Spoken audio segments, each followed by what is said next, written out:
Greetings, greetings. Today, I would love us to salute actually our legends. I would love us to appreciate our seniors. I would love us to give a thumbs up actually to our seniors. Be our parents, be our leaders, be our any senior actually that survived long before now.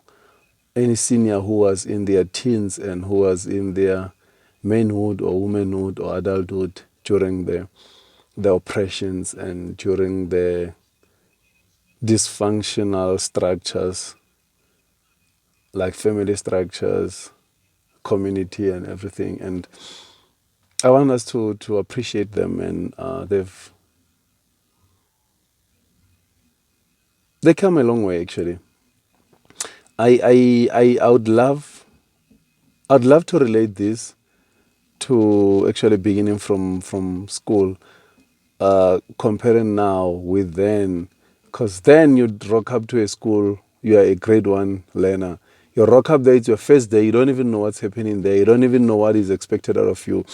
When you get there and they give you a pen and a paper saying you're going to write A, B, C, D, or you're going to write 1, 2, 3, 4, 5. You have never been to anywhere. You have always been at home. You don't know anyone. You're not used to anyone. And when you rock up there, they give you a pen and a paper, say you're going to write. Number one, those people are strangers, man. The teacher is a stranger to you. The learners are strangers. The environment itself, you have never sat on a chair or a chair and a table, or you've never been given a pen and a paper. You've never been exposed to a stranger for the whole day by yourself. But when you rock up there, they say, listen, here's a pen, here's a paper, you're going to write. And when you don't do it correctly, the teacher will show you that it must be done correctly. Despite the fact that you're going to act like a victim and you're going to say you're not used to it, but you will do it, and you'll do it correctly. Comparing now and then, now there's preschools that came into existence whereby we call them creches though. They came into existence whereby they nurture a child actually from 6 months or even before then. The child actually grows into an environment whereby he understands the structure of a school. He understands that in school we do things together. When we sing together. When we eat together at the same time. When we do things, we do them collectively. And they train you how to hold a pen. They train you how to hold a crayon. They train you how to hold a pencil. By the time you get to grade one, you already know that, okay, this is how we hold a pen. Other than then, if they give you a structure to draw or some drawings to copy or some work to color, you do it wrong, I'm telling you, it's hell will break loose. And it doesn't matter if it's the first day or second day or how old you are. They'll discipline you in a way that you'll never even wish you existed. So I think schools have evolved because now there's no the corporal punishment that was there. There's no the harsh teachings. There's no the harsh learnings that were there. Teachers are more considerate. They've been trained better than then. Because in the olden days, man, you rock up to school, and if you don't listen or you do something wrong or you copy whatever they say you should copy, you copy it wrong, you'll get beaten up. Despite the fact that it's your first day there, they'll beat you up. I remember a few days I was speaking to one lady, and she said on her first day to school, they've given her some stuff to color, and she couldn't hold the pen, she couldn't hold the crayon, and the teacher came and was beating them with a pipe. And during short break is normally 2 hours after after the school began in the morning.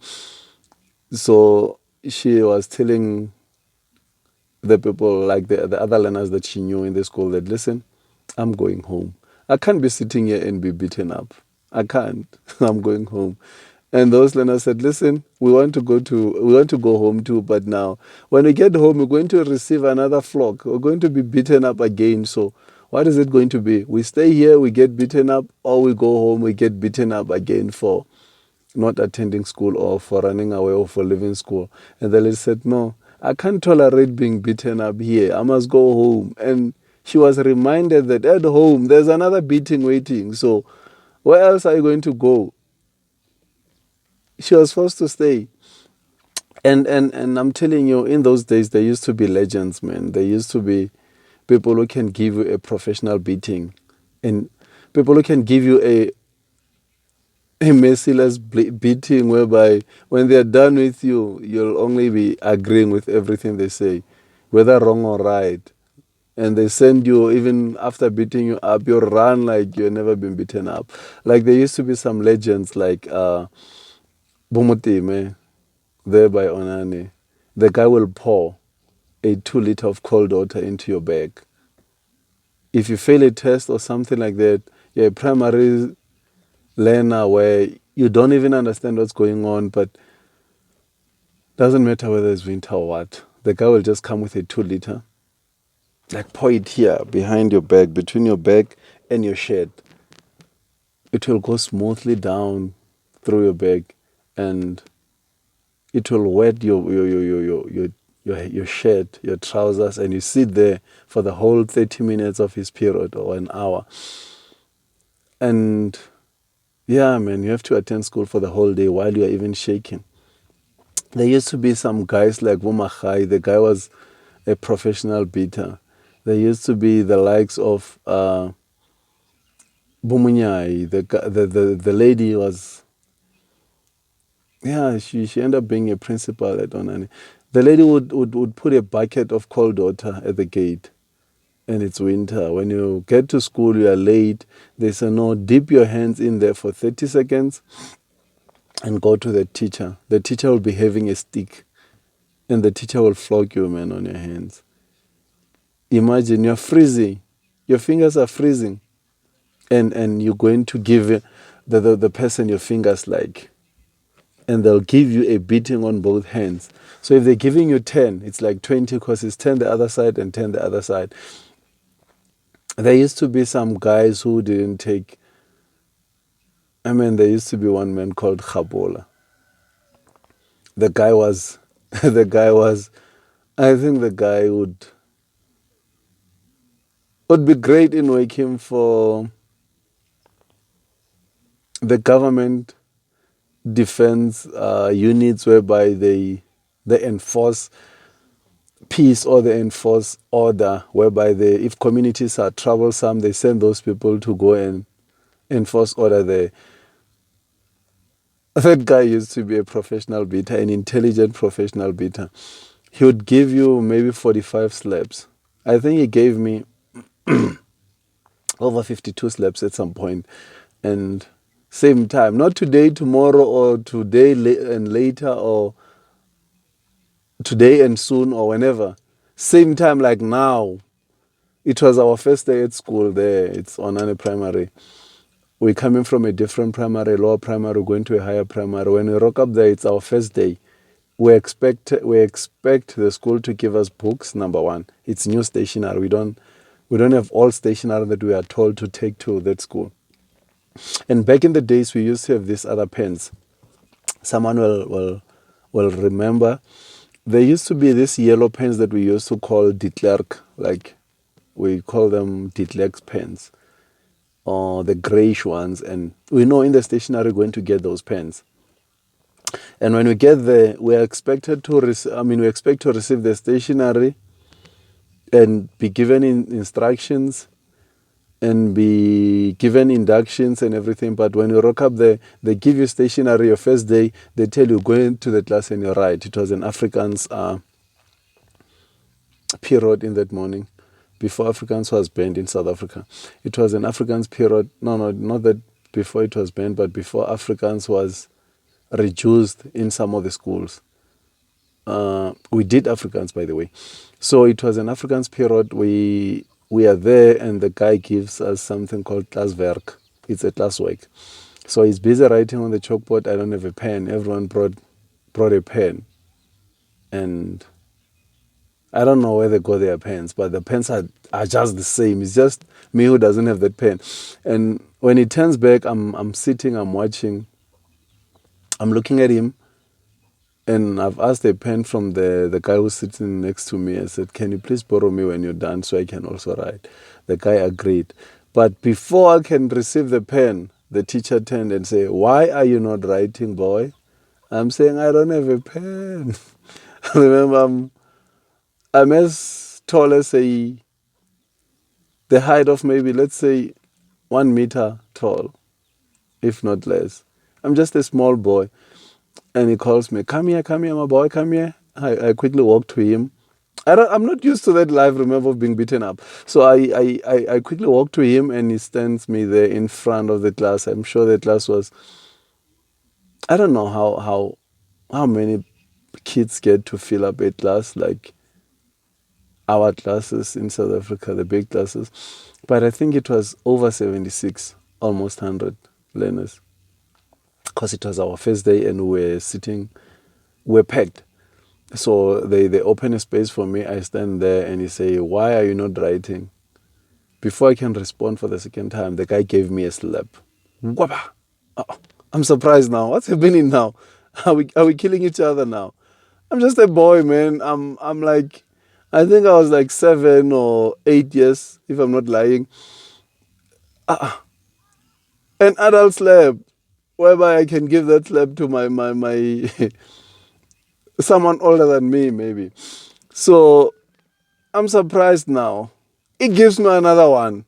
I'm trying to block now. I'm trying to shield myself now from the beating, but the guy already gave me the third one before I can be ready to protect myself or to shield the slaps. Because I mean, I'm not used to this. I'm being humiliated in front of the class, man. They are calling me to the front to go and embarrass me.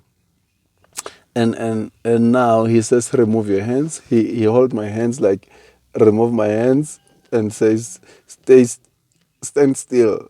The guy gives me two slaps like, "Wow, mener, udirang." I mean, I'm scared. I'm shaking. It's cold. I'm cold. Give me another one. Immediately after that, I receive another one. Now it's three with both hands.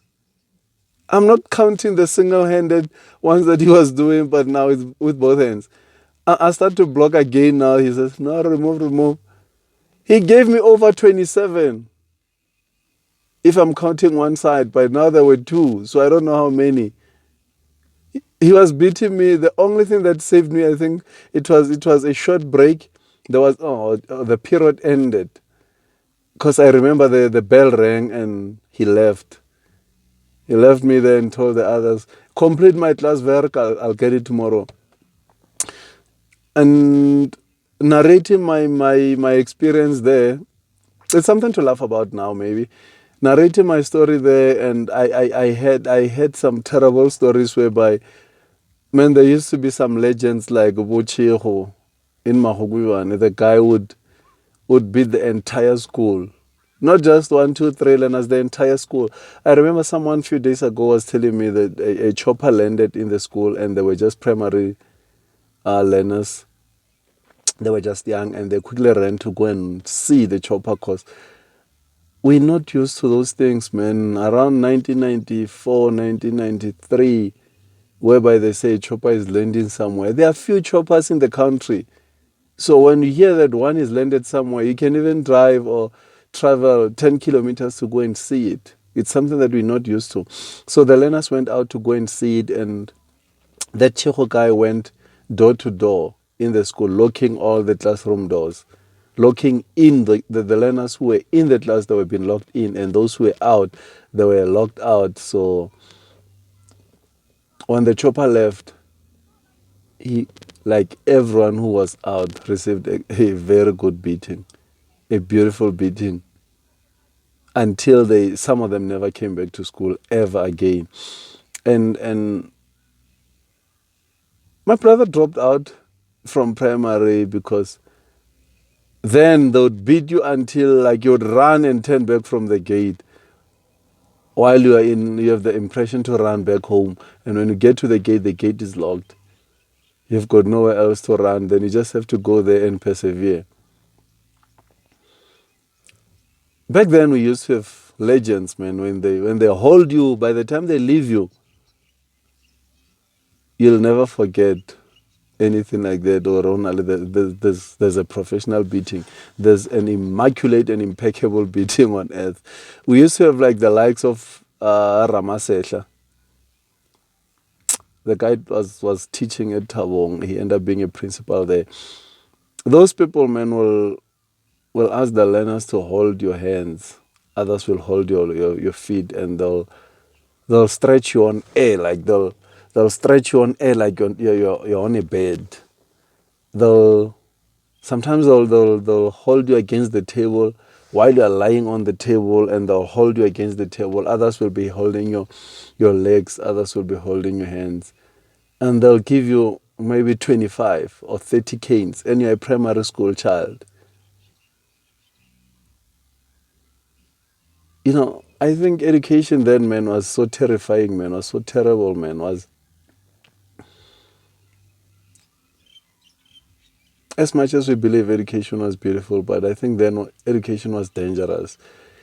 That's why I would see most of our senior people are not that educated.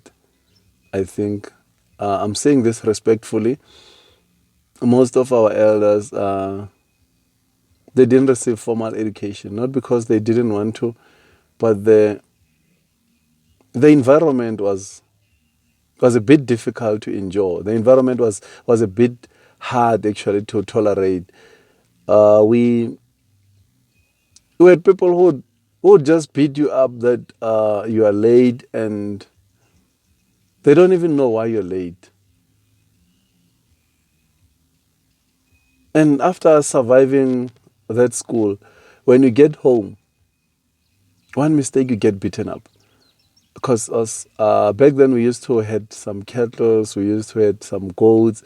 So if on your way heading those cattle or heading those goats, one goat just goes to a different man's field to,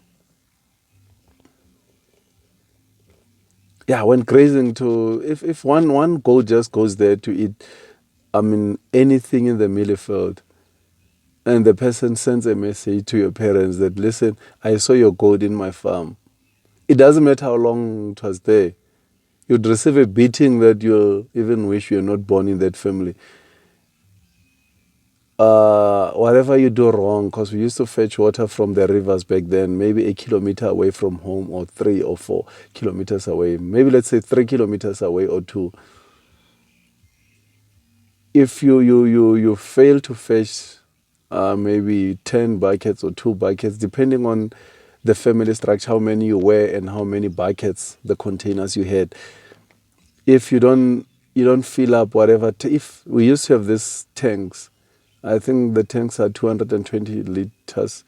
So we used to fill those tanks with water, and so when you're at school, your parents must have something to use during the day. They must have water to drink, cook, and do the other stuff. So if you're failing to do one of the chores at home, or you delay, or you go to school, you come back maybe an hour or 30 minutes later, it doesn't matter if there was study or sport at school. When you get home, you receive your intelligent beating. You get panel beaten beyond. It doesn't matter at school what you went through. It doesn't matter if you're punished at school for any transgression. But when you get there, you receive your own share. You receive your medicine. So I think I would love to salute our legends, man, who survived that kind of struggle.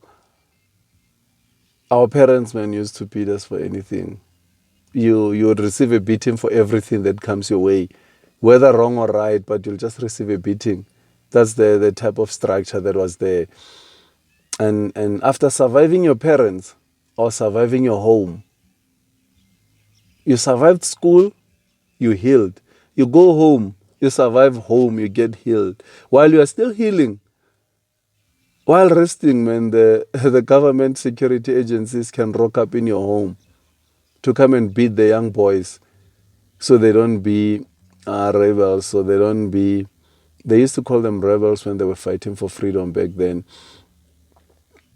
So you don't get to be, what's the better word? I think they would call them terrorists because they advocated for freedom. They advocated for better education for all. They advocated for better housings. They advocated for their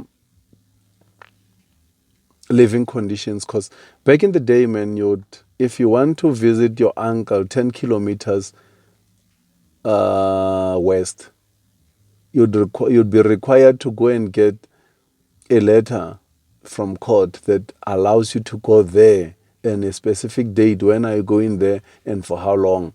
So they would call them some pass, or I don't know what they call them, but the specific word. But I think someone can rectify me or add on it. You'd you'd go 15 kilometers south, so you can get a letter to visit 10 kilometers north. Like you'd go to a different direction to go and get the letter so you can visit the other direction, despite how far the place is. If you want to do it, you would do. So you wouldn't even be allowed to visit anywhere, maybe let's say 10 kilometers away from your home, let alone 50 kilometers. There it's going to be a prosecutable transgression. That one is going to be, you'll even be jailed actually for visiting your uncle who stays maybe 50 kilometers away from where you are. If you are found in a different region, like, you'll get jailed and be prosecuted. So our elders there will be advocating for that freedom of movement, just peace, that they be let alone and they are not going to cause trouble. But the government didn't want to understand that then, because they thought they will connive actually to have a coup or to take down the government, or to be against the government, to be rebellious towards the government, because it was a suppression government, actually, I can say. So our parents, when they sleep, police and soldiers will rock up there to beat them up, because they suspect maybe the area is not cooperative, or the area is potentially going to have rebels around it, or it's potentially going to have people who are against the government, since there's too many boys there, or there's too many men there, or depending on the area, actually. But while you're still sleeping, people will rock up into your house, start beating you up for nothing, start complaining, fighting, and you're running. Your children are crying, they're running around. Men will sleep in the mountain back then. Some young boys over 12 years, they'll sleep in the mountains, so that when the police comes, they would find no one in the house.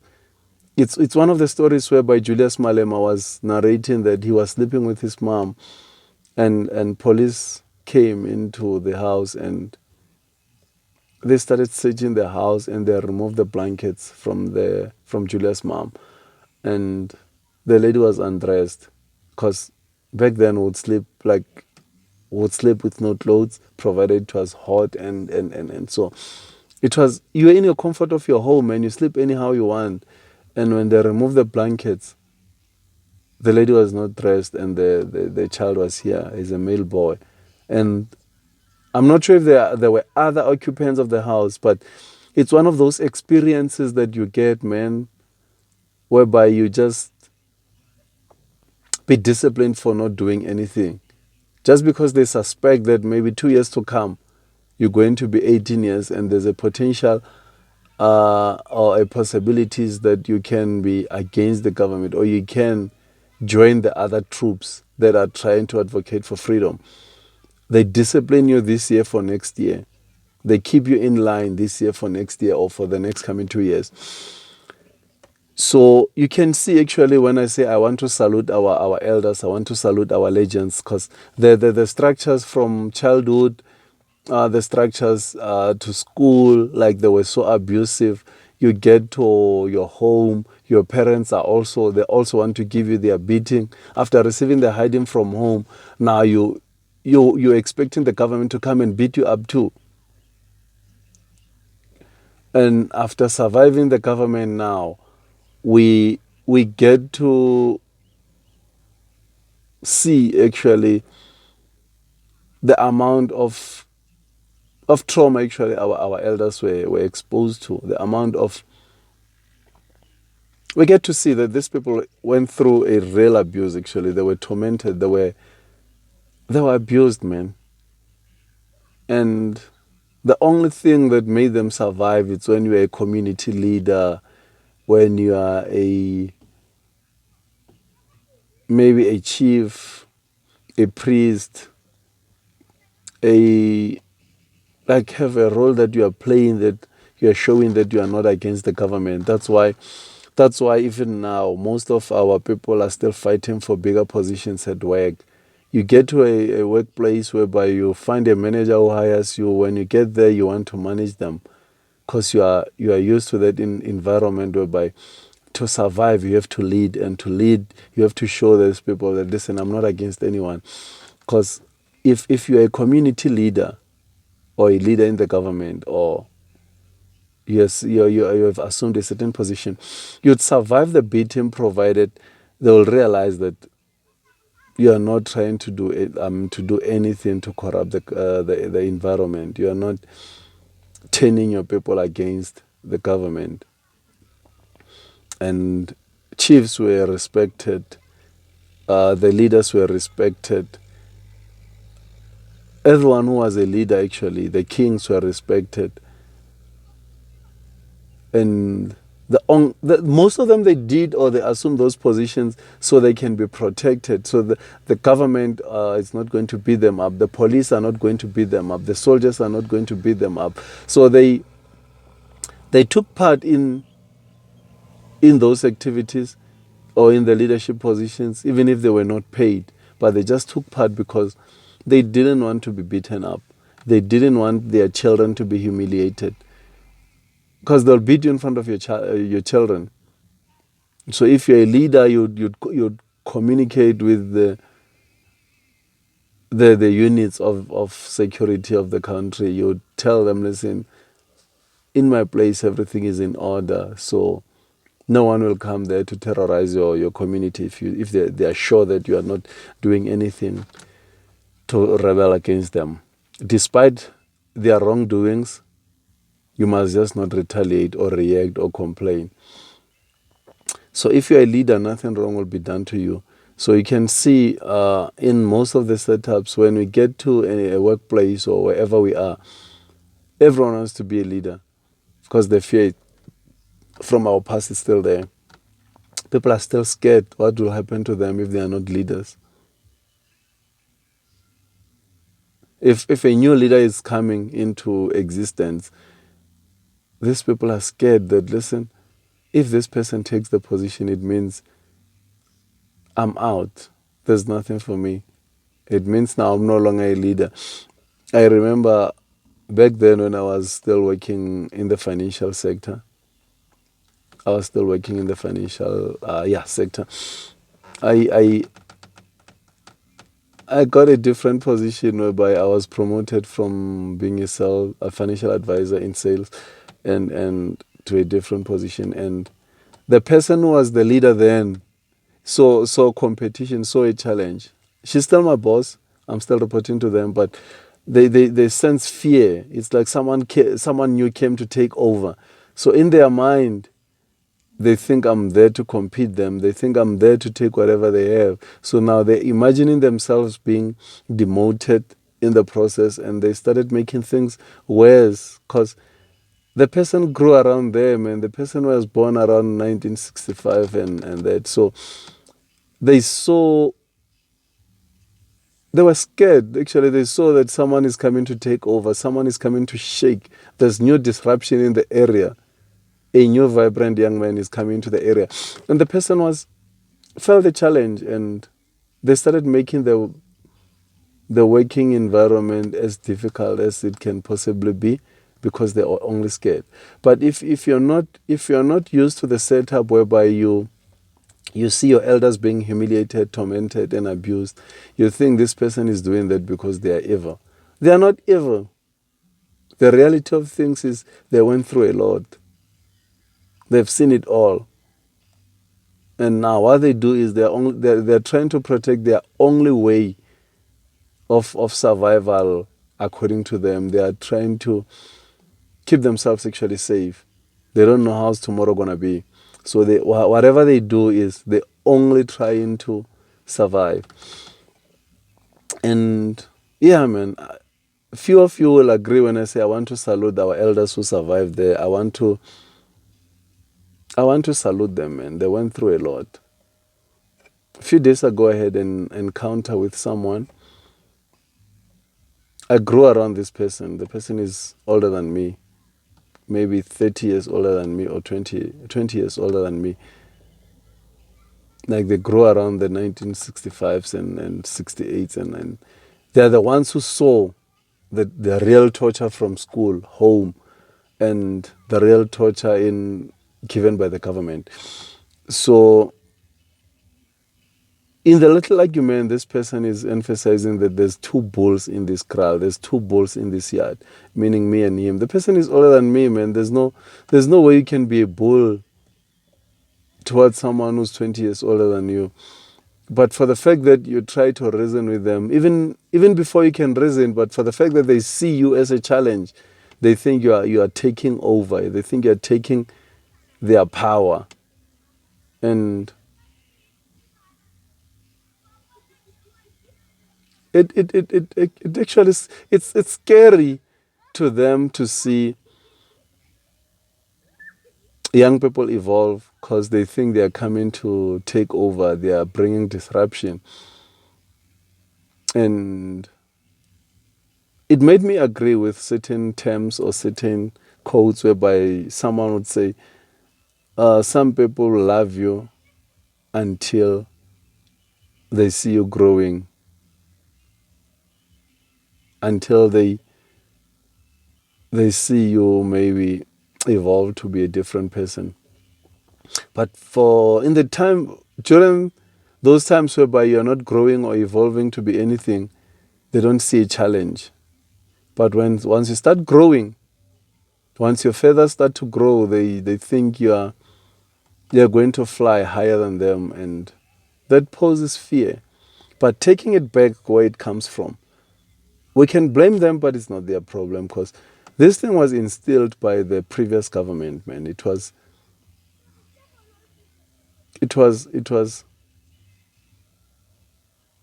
done by the previous government, whereby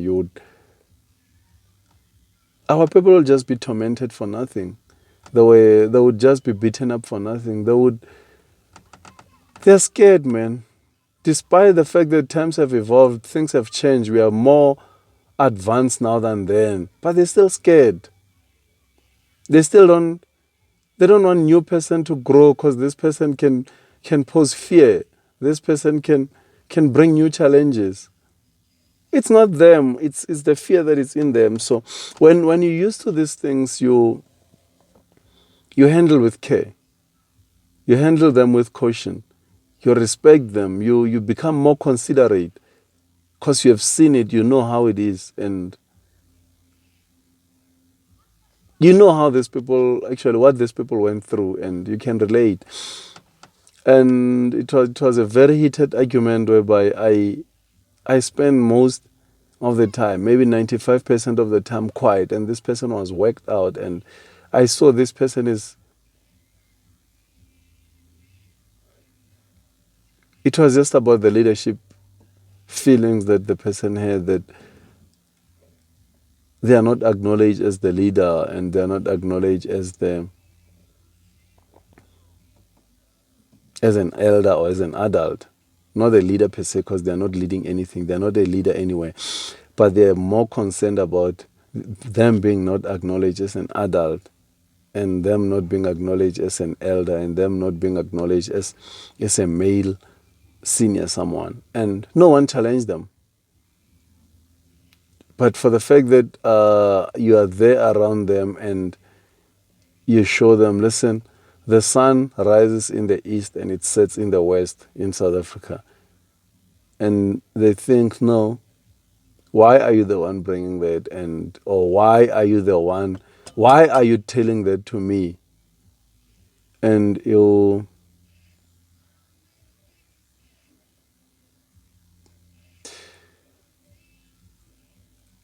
I don't know, man. It's something that I think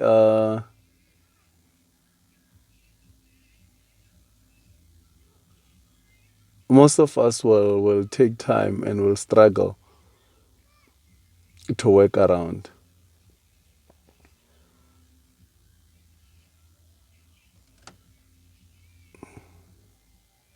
And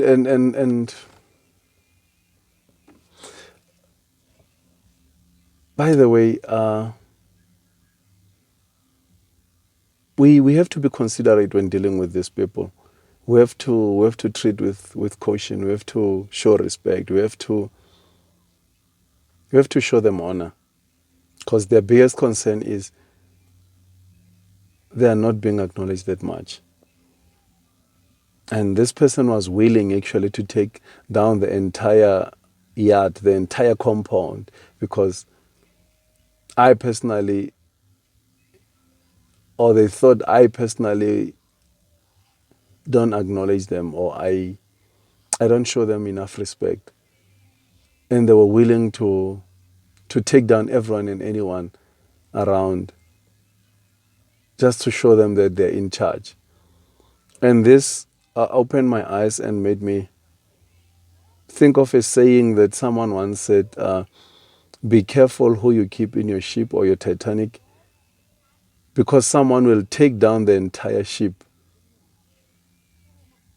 just because they can't be captain. Someone will take down the entire plane just because there can't be a head pilot. Someone will take down the entire community just because there can't be a leader, there can't be a chief, just because they can't lead, everything rather perish. And it opened my eyes to a let's be more cautious, let's show more love, let's show more care, let's show acknowledgement.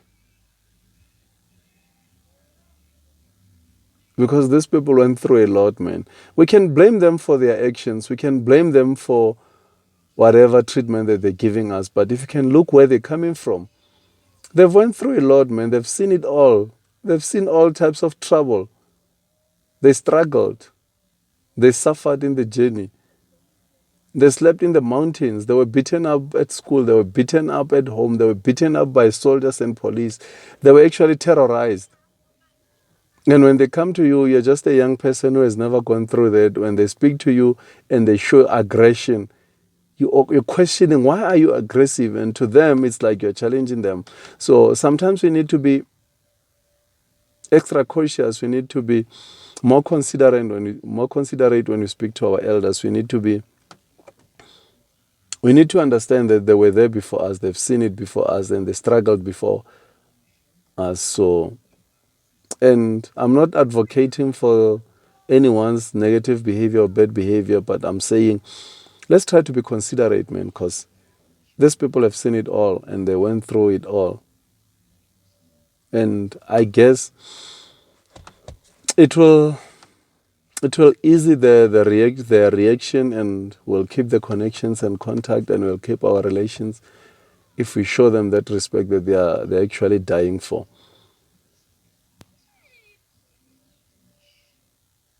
Until then, I think I've said most. I was just freestyling, but yeah, man, I think if we're more careful about what we say, we're more cautious about what we say, and we're more careful about how we treat each other, our relations will be maintained.